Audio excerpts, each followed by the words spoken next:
Hello. We're hoping this is working. Is it working, Knut? Are we live? Let me see. Let me refresh.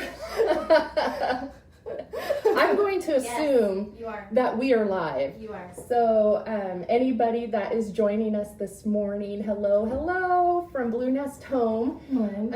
I am Sheila Perot, and I own Blue Nest Home, and this is Jacqueline. Hello. And she is one of our senior organizers. And so if you're not familiar with Blue Nest Home, we do organizing, home cleaning, move out cleans, hoard clean outs, online estate sales, auctions. So like if somebody is downsizing and maybe they've lived in their home 10, 20, 30 years and now maybe they're moving to assisted living or senior housing or passed away, we can go in and take care of their entire house of stuff. We can do an online sale. We can move the client to their new location, help them figure out Start to finish.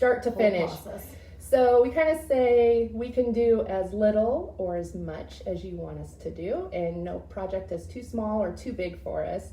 There's about 20 Blue Nesters, which are my team members like Jacqueline that can come in and help you guys. And so I started Blue Nest Home in 2014, and my background is business management, HR, management, benefits administration, and in 2014 I needed a change, and so I started Blue Nest Home because I always had a passion to organize, and I was really interested in the psychology behind like hoarding tendencies with the clients and stuff, and what makes people tick in that way. And so I started Blue Nest Home, and it just has grown and grown and grown, and I'm very proud of it. And Jacqueline joined us this year, and when she and I are together, we're very much on the same wavelength for organizing and how our approaches are with the clients and stuff. And so we kind of had this idea to just like do a weekly chat session. We did earlier, when was it? A month or two ago when we did the invited clients. I really enjoyed that. The question and answer series. Yeah, we did a question and answer series and invited people to come in to a Zoom meeting with us and ask us anything. And we kind of had topics set up, and we had some really good feedback with that. We learned a lot too. That's what I like, being able to keep learning from clients. Yeah, to figure out what makes people tick and just bounce ideas off it. Because we're like... Or where people get stuck and where we could help. Because I feel like it's ever growing. Yeah, you know, always. Like now there's digital clutter. Right. You know? I'm like, oh boy. Like, can somebody help me on that? Digital clutter. Yeah, especially with the coronavirus right now, with everybody doing Zoom and stuff. I bet there's a lot more digital thing. But so our goal is we're going to do this every Thursday, and it's kind of going to be like a free form thing, because that's how we roll around here. And so if you have any questions or comments or anything like that, let us know. We have our awesome, amazing Knut over here helping us. She's waving. She's helping us with the comments, and she'll let us know. So we're just going to dive in, and we're going to let you guys kind of guide us. And so we're thinking, how long is your attention span? 20, 40 minutes, because we could talk like all day. Oh, gosh, we could go on. But Jacqueline does have a commitment to go to. So we're going to shoot for 20, 40 minutes, and we'll just see how it goes. If you want to hang out with us the whole time, please do. Invite your friends. Yes. Have some coffee. I have Starbucks over here, because if you know, like I like keep them in business. But just jump in, and we'll see where it goes. This is our first time, so we're open to any ideas. Oh, did you want to talk about Have a Space either, anything like that? Oh, we are filming it. Very good, very sly. Well, I'm sitting here looking at this. I mean, no joke, this is a gorgeous view on a beautiful day. Yeah. If I could have this space. So we are broadcasting live from Have a Space, which I also own. But it is a community co-working office in Silverdale, and we are right across the street from Five Guys. We're looking over Five Guys, and sadly, we're also looking at the out of business Toys R Us and Pier 1 Imports, which is having a clearance sale right now. But yeah. I'm trying not to go. I know. Right. We don't need more clothes. Yeah. So we're right across from Five Guys and AMC movie theater, and so we have private offices, cubicles. We've taken steps for the coronavirus where everybody gets a private cubicle now. Where it's nice. I like it a lot. Yeah. But if you want to check that out, it's have a space, have-a-space. But that's where we're broadcasting from. So good slide in there. Thank you for that. Oh, I just really enjoy it up here. I think it's really nice. It's always really quiet and peaceful and make this easy. But tell us a little bit about your background.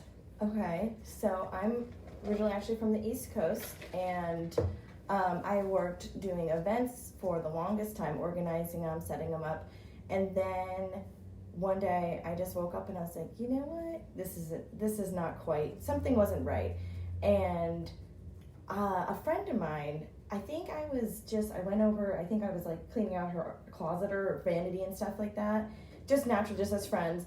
And she's like, you have a really good knack at this. She's like, do you know you can get like certified as a clutter clearing coach? And I was like, what? What is that? And then she also pointed me into like, the Marie Kondo books and stuff. And I started talking to my family, and they're like, Jacqueline, this is like meant for you. Like, my grandmother was very natural. Like, a lot of my tips actually come from her and just growing up and like learning. So then I got into this, and when I moved out here, it was like fate that we linked up, and I've been enjoying it ever since, like just organizing the estate sales. And I love working on one-on-one with clients because I just feel like it's not just getting rid of clutter and organizing, you're like bonding and you're learning so much about people's lives and like starting new chapters. And so I hope to continue it for a very long time. And it's like when I started organizing with clients, I realized what an honor it is for somebody to let you into their home.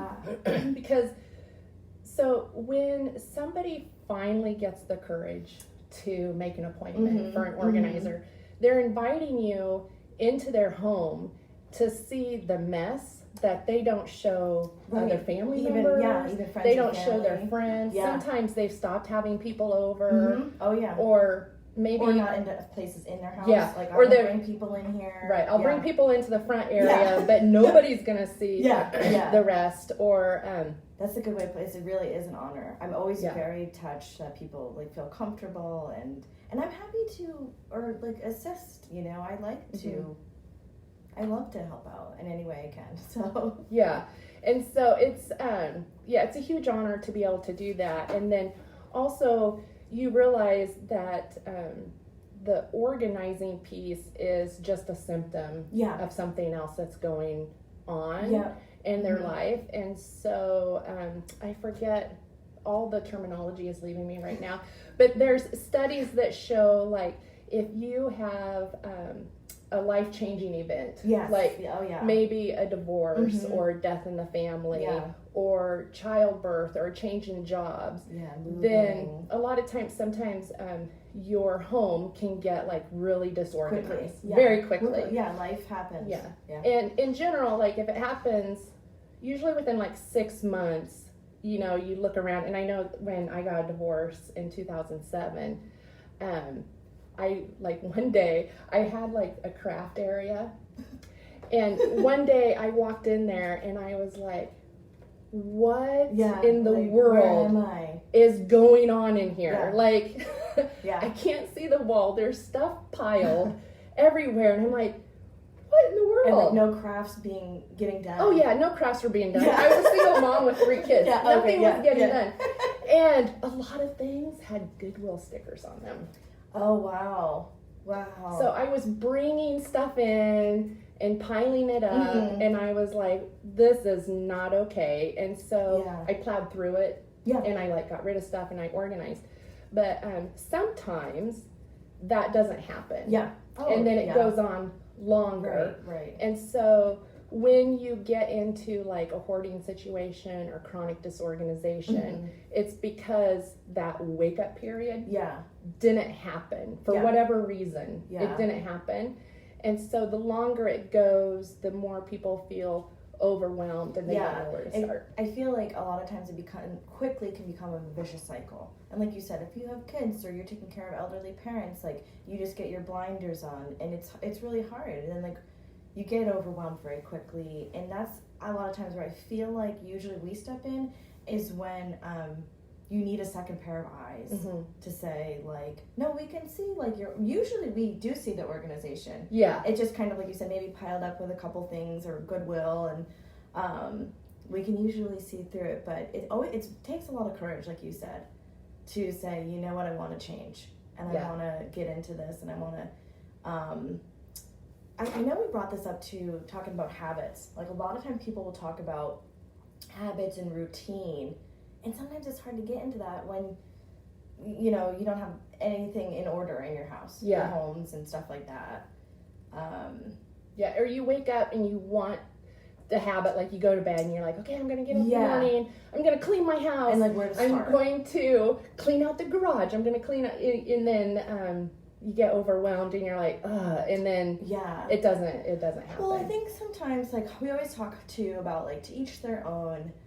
But realize, because we've been discussing about maybe even showing the process from start to finish, like a real start to finish. Because there is a lot of projects like we can, I think too, if organizing comes natural, like I think both of us have it in our blood, because it can be very, very challenging to some people. So a lot of times we have to step and kind of show them lessons and write things down, which I know people are grateful for. Like I know I have a couple clients back home.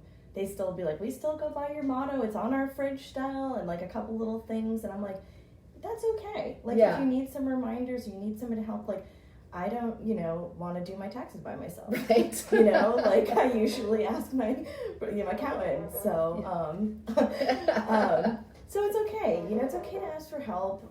When it's not your field, it's not your mojo. It's not your mojo. Yeah. And sometimes you just can't see it. Like I know sometimes I'm really good at helping other people, but I need help on my own because you get your blinders especially when it comes to like my shoes and my clothes. I'm like, okay, like a girlfriend, I'm like, really, is it worn? Did I wear it down all the way at this point? Like, is it done? Have I worn it out? I always need like a second opinion with that because I'm like, I'll wear it till it falls off and it still looks cute. As we're talking, I'm sitting here, I'm thinking, let's talk about perfection. Because I think, for myself, I had this idea to be an organizer, but I wanted to start my own business. But in my head, I thought, I got to be perfect. I got to make my own house perfect before I can give anybody else advice. Right. And then when I was taking classes through NAPO to be an organizer, one of the teachers said, you don't have to be perfect. If you have this desire to help somebody, you have what it takes to help them. And naturally clients will start to come to you that you can help. And I found that really true. Like clients started out with like relatively, like I look back now, relatively like simple tasks. And then over time they've gotten more complicated, which I love. But through the process, I realized that it's not about perfection. Yeah. No. And that's not so. And you and I have talked about like when you go on Pinterest, you see these beautiful organized women, and they've got their hair done and their nails done and their makeup is done and everything in their house is white, or pink, and all of their organizing bins and baskets. All match. The right size and again, to each their own. If that works for them, wonderful, and you want that Pinterest look, totally, like that could be a long-term goal. But a lot of times it starts small, and we bring that up a lot with clients because they focus on I want my guest room to look totally perfect. It's like, well, are you having guests right now? Or, should we, do things for you? Like maybe we can just start with clearing the kitchen countertop. And that can be a goal, is just one small countertop cabinet. Doesn't have to be, it doesn't have to be, like we love decorating. Like she just whipped this up, and I think it looks adorable with a little decor. We love decorating and all cricket. that. Why is it cricket? It's not cricket. I leveled it. We'll adjust that later. Part 2. Part 2. But like that, you know, comes later. It doesn't have to be perfect from the get-go. Mm-hmm. And I think that's sometimes where clients can get a little confused too, is that like we want to push for this like perfect image, and it's like, it's your home too. Like if you want to change your dining room to be an office and set it up like that, we go with the flow. And it doesn't, so there's not one way to Right. organize for every client. So some clients may do really well with having everything folded Marie Kondo style, you know, which is a great organizing technique, but you kind of have to have that mindset, I think, kind of already be organized. And other people, that is totally overwhelming to them to think that everything has to be folded correctly.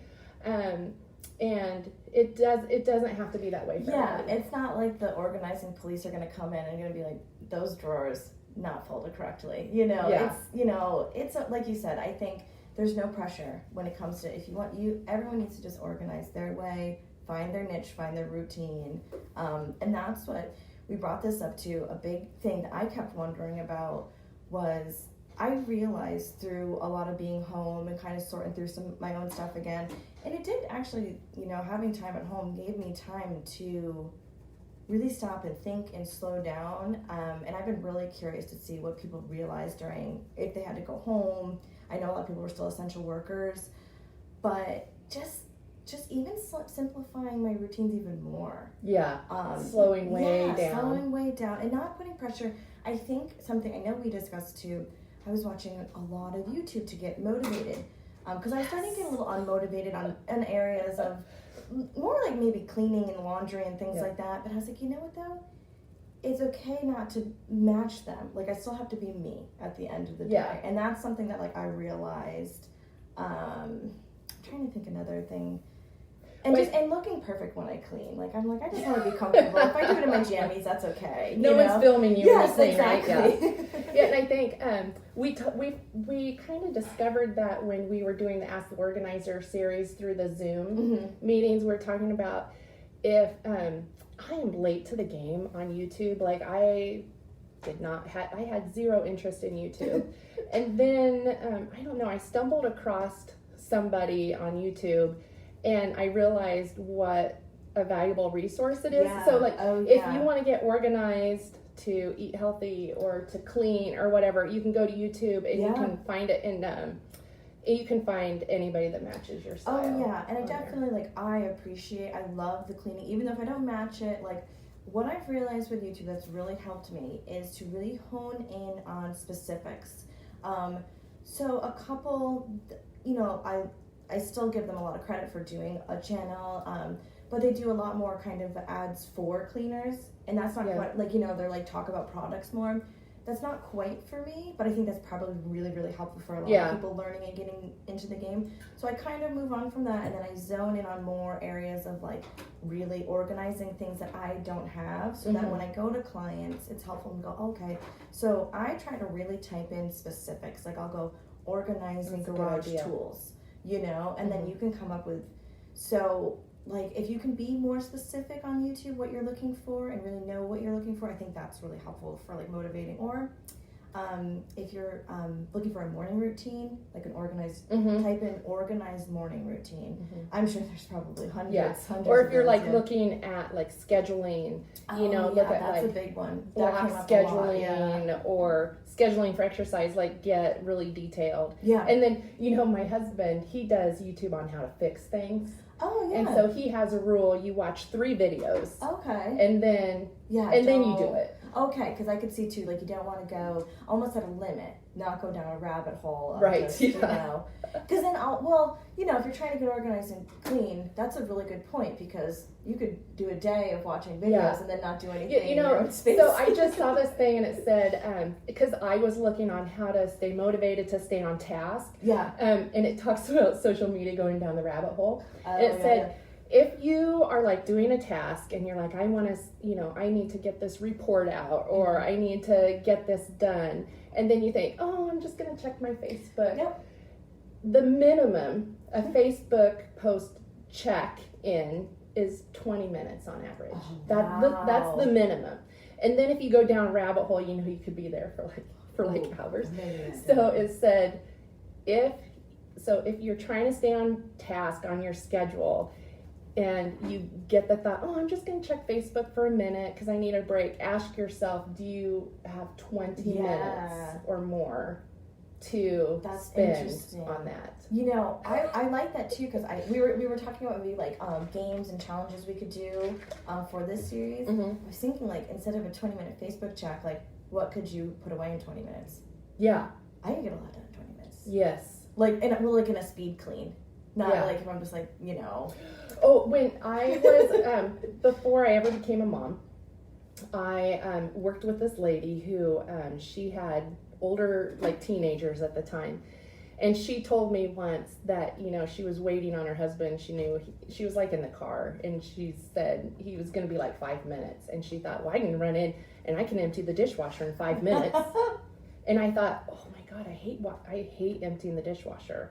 It only takes 5 minutes to empty the dishwasher. Like, in my head, it takes hours. Oh, because I hated it. And so I was like, that was like an eye-opening experience for me. And I've used that with clients before. Like, if there's a task that you dread, like emptying the dishwasher, time yourself, and it takes 5 minutes. So, like, are you dreading the task every day and letting the dishes pile up in the sink because you hate emptying the dishwasher?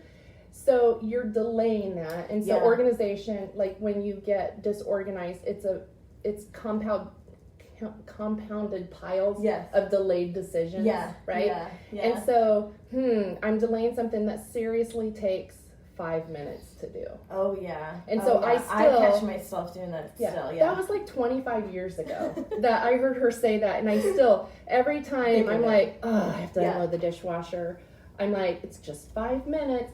And her name was Jan Kokendorfer, and we're still friends on Facebook. So if she happens to see this, hi Jan. I still remember that. I still remember that. Yeah, that's a great tip. I'm kind of thinking of it now with a couple things that maybe I put off, or I still dread over certain tasks. Not dishwasher, but certain things. Maybe even like office assignments. Like, okay, I gotta quickly like check this email or something like that, and I'm like, I did that all in 20 minutes. Like, why was I took more time to dwell than to actually do the task. And another thing that has saved me time and just a lot of back and forth is, I keep saying, I do this a lot. It's not like this comes natural. I'm like, if not now, when? So, like, if I'm going to put down something and I know it's in the wrong spot, like it's just on the stairs or something, I'm like, I'm not going to do this now. Will I gather this in a basket for later? Or I know it just goes in this bucket in the garage. Why don't I just do it now? Yeah. And I know people will kind of argue, well, at the time, this and that. I'm like, well, where will you have the time later? So start to try to fit things in. And it didn't happen overnight. And I'm still continuing to work on these things and learn. But it's the self-talk, right? Yeah, oh, totally. Having these in your head over and over. I mean, I probably ask myself these kind of questions a couple times a day. I'm like, okay, when am I going to do this? And, but also not being too hard on myself. Like the perfection again coming up. Yeah. I actually get that a lot. A lot of people will be like, you must be OCD. Which I'm like, that's first of all something that you not just be throwing out there about people. Yeah, it's an actual diagnosis. Yeah, exactly. Same with when people say, oh, I'm a hoarder, or my mom's a hoarder. It's very degrading. Yeah, it's a harsh term, I think, to throw around. It's almost like calling somebody, like, if you called somebody, oh, they're bipolar, or they're schizophrenic, or, there's this or that. It's a medical diagnosis, so it's not very kind. Yeah. So, and I'm not diagnosed. Right, we're not diagnosed. No, but I'm not. My house doesn't look perfect. I probably have clutter. I mean, there's the thing about the minimalism too. I like people are coming out now saying to each their own with that too. Yeah. There's not one strict thing to. I love minimalism. I love those guys. I love it, but I'm not like if if you want something fun to watch, go look up The Minimalist. It's these two guys, Joshua Fields Melbourne, yeah, that's the one guy. Ryan Nicodemus. They're kind of cute too. Yeah, great hair. Great hair, Yeah. both of them. So I first heard them at a conference for organizing live when they first started their tour, and they were just so amazing. But very kind. Yeah, super kind. Yeah. Very genuine. Yeah, very genuine. And so they taught, and now they have a couple documentaries out, and they have a couple books. But they shared their story on minimalism and how they were like in very open bad about places. their stories too. Yeah, they're very. And one of them lost their mother, and he's packing up all of her stuff to put into storage. And he's like, "What's remains or something?" Yes, that was really what moving. remains? Yeah, everything that remains. Yes, that's the name of the book. Everything that remains. Yeah, and so it just, and then he brought his friend wanted to know what had changed. Why was he so happy?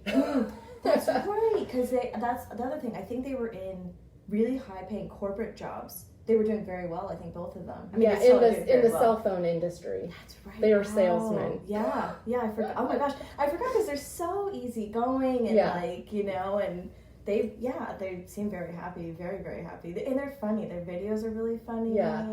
And so they have podcasts out and everything. Yeah. And so they are, I would say, almost extreme. Minimalist, especially one. Trying to think back. Joshua. Yeah. Is very, but however, he doesn't expect everybody else to be that way. No. And the great thing is that they really like make you think about what you're bringing in. That's and definitely why you have these things in your life. And they don't say you have to get rid of everything and you have to be able to pack in a backpack this is or right. anything This like is this. wrong. Yeah. They just share their experience. Yeah, which I think is really, again, it's really brave. But I've learned a tremendous amount from them. Yeah. And their resources, I think they have a questionnaire on their page, which I've done before, which was really, really helpful. I think on their website. It's been a minute. Now I feel like, I should... Yeah, look that up. I should refresh on some of the new podcasts. I can't remember. I thought they were supposed to have a new documentary out, but it They do. Did it come out? Sorry. So, I gotta go. They also have a... so they're doing the West Coast tour. And so I have tickets. I have 4 tickets, and I haven't given them away yet. But I immediately bought 4, and then it's been rescheduled to November because was it in Seattle? Yeah, it's in Seattle, and it was supposed to. I think it was supposed to have happened already, but because of coronavirus and everything, that's right. Wow, it's been pushed back to November. So I'm hoping they still come. Yeah. Well, they're more.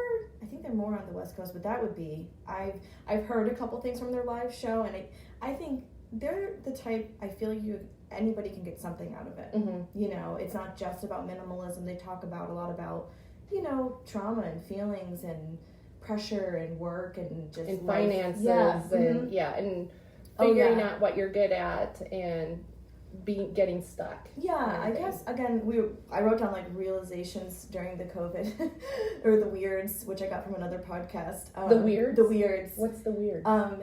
So is that podcast, from the Minimalist? No. Okay. It's a different podcast by Emily and Kumal. He's an actor. He's been in a bunch of different movies. Really, really funny couple. And one of their episodes was named The Weirds.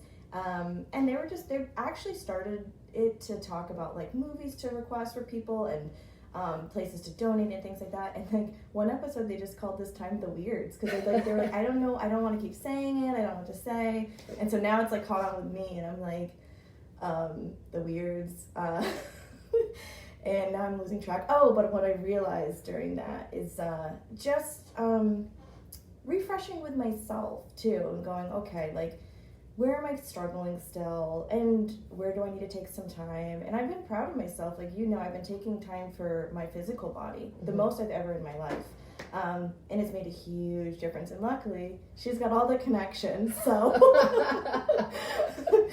my back is saved and all that, and I think I've realized a lot of clients have a lot of questions of the the pressure of organizing and that they don't deserve it. I don't know if you get that a lot, like they're ashamed of what's happened, but it's like we all human, life happens, it's okay, and realizing that this is deeper than just going to Dollar Tree and getting some bins and matching things up. Like, we really like to hone in on everybody's personal style and routine. Yeah. Like you said, it's each going to be different. Yeah.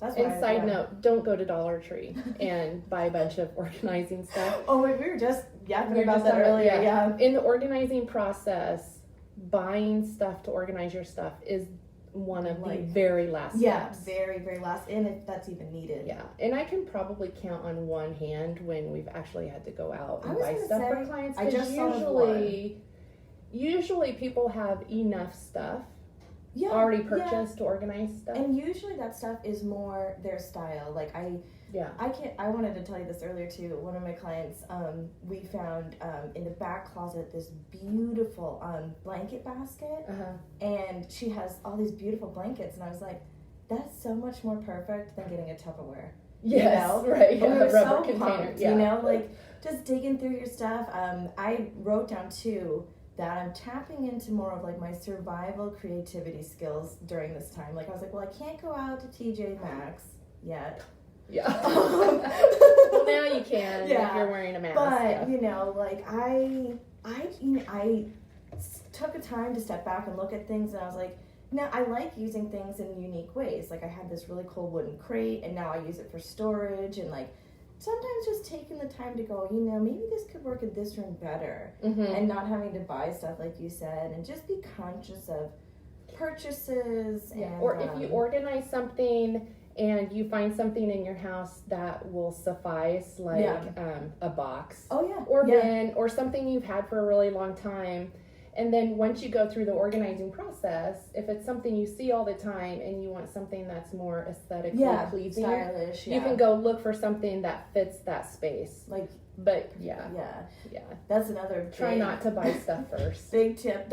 I always tell people, just because it's an empty space, you don't have to fill it. Yeah, you can take the time to wait to find like your style, or you know, something that works better, because that's the other thing too. It's okay to have something organized and it just doesn't work. It's okay. Yeah, it's okay to switch it. Yeah. Even if you've hired an organizer to come in. Yeah, and I've realized too, like I'll go, oh, this is like a big fad right now. And then I really think about it and I go, well, you know, that wouldn't work for me because I'd have to clip it in and move it like this and that. And I'm like, so sometimes I like take a step back from that stuff and see if I really need it or not. Yeah. That's been helpful. So guess what? We have rambled for 30 minutes. Oh, wow. So does anybody have any questions? Are we rambling all on our own? Do we have anybody watching us? We do. Okay.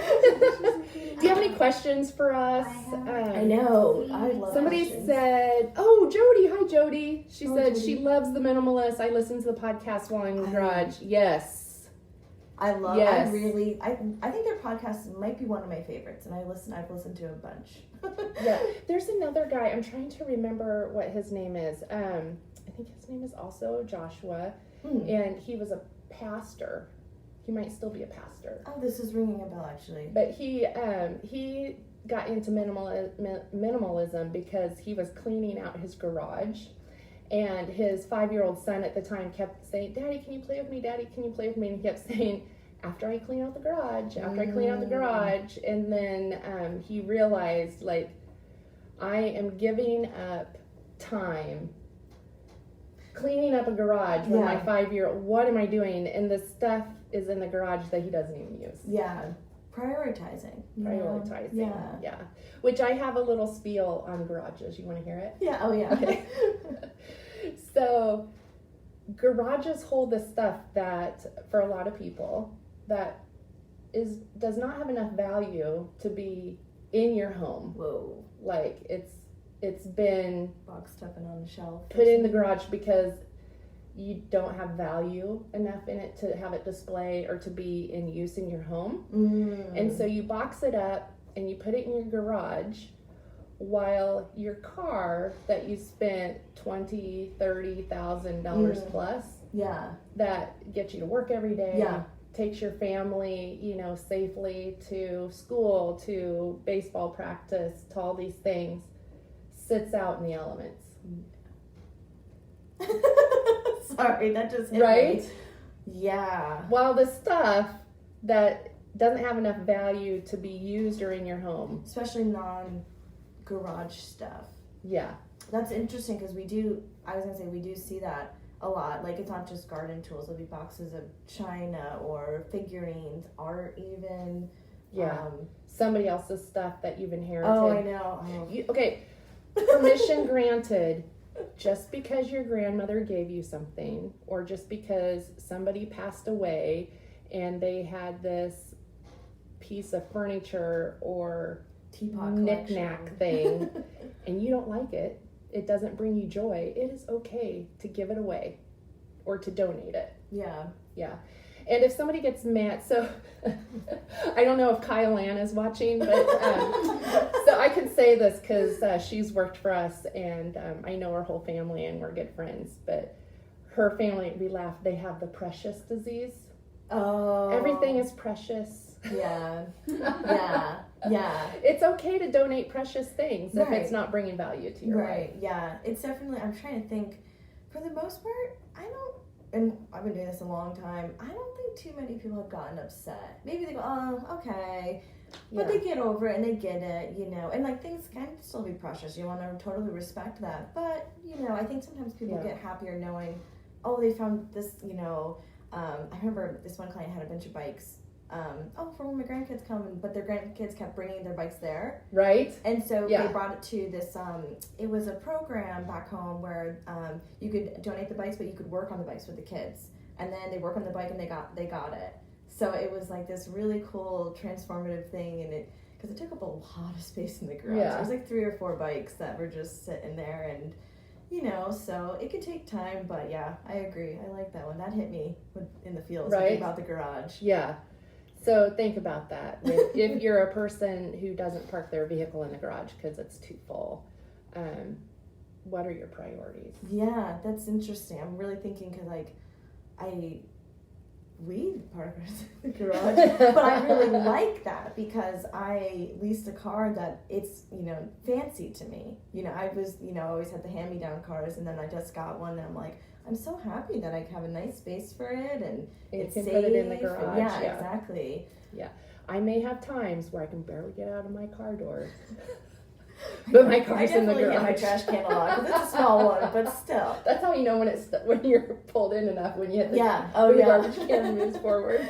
And I mean, we do have.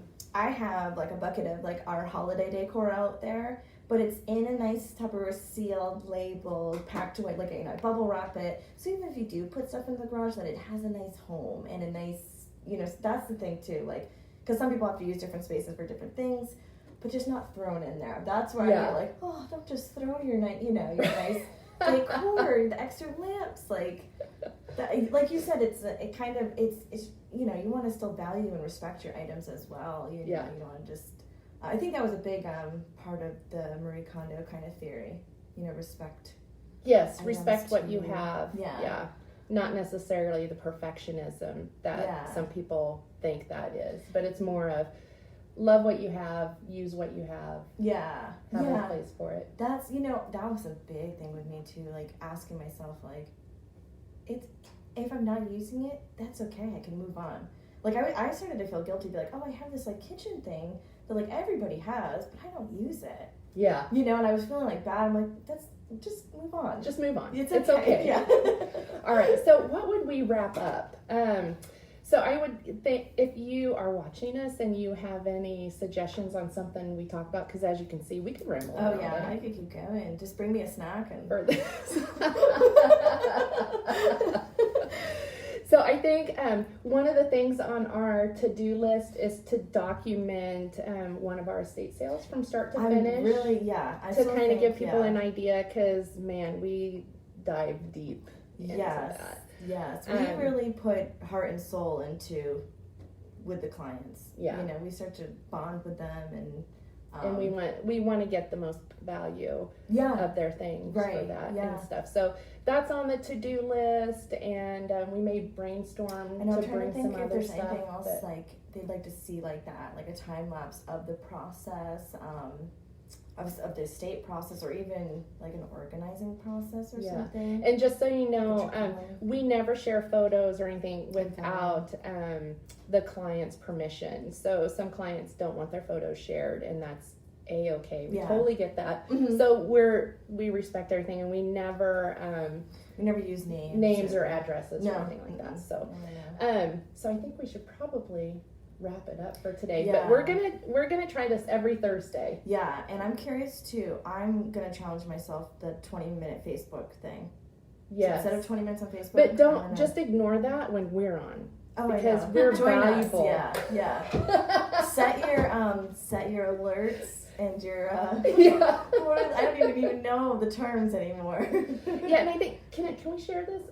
It's recorded, right? So we can share it on other platforms. Yep, and then also if they have questions, if they're watching the replay, feel free to put the questions in the replay as well. Oh yeah. If you're watching this okay. later on, put the message in there. Yeah. I see Michelle is watching. So And Michelle was I have to say this. Hi Michelle.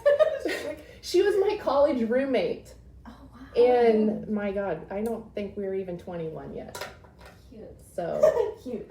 yeah, there's some stories there, but Can I have Jacqueline just touch real quick on virtual?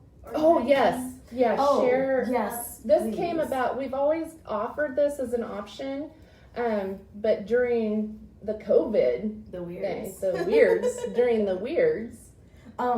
So I guess we set up Zoom, but I'm sure there's a couple other platforms if people are comfortable with whatever. But so it's been working really well because I've done a few, and it's been more back home. It was more people I already knew and I'd already been in their homes. But as long as again you're ready and you schedule for it, usually what we do is we take a virtual kind of walkthrough of the house, your hot spots, any areas of concern. And then we just make a game plan together, and it's like this. We'll sit one-on-one the whole time. And sometimes I might have the client like prop the camera in certain spots so I can stay with them the whole time. Or they'll put me down and be like, okay, I'm going to go through this pile. I'll let you know. But it's actually working out very similar to it would be in person. Just have to be a little tech savvy with it, because like if you have to move the phone or flip it, so as long as like you kind of, and we can always do a practice run too when we first do like the virtual tour.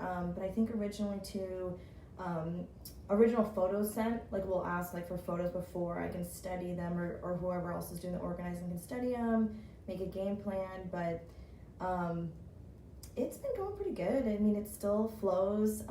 Like I said, I was nervous because it gets so personal a lot of times.